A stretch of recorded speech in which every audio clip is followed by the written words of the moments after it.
Hello everyone! In this video we'll explore how to connect and use one of the inventor's modules, the blue one called gyroscope. The gyroscope is a sensor that detects the tilt of the controller. It connects to the connector and transmits this information to the controller's processor.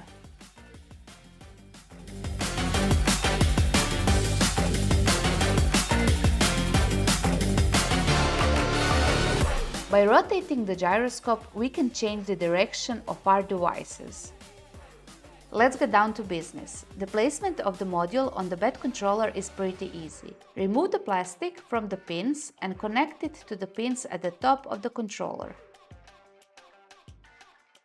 Next, turn on your bed controller, connect it to the Batmobile, enter the manual mode and try it out.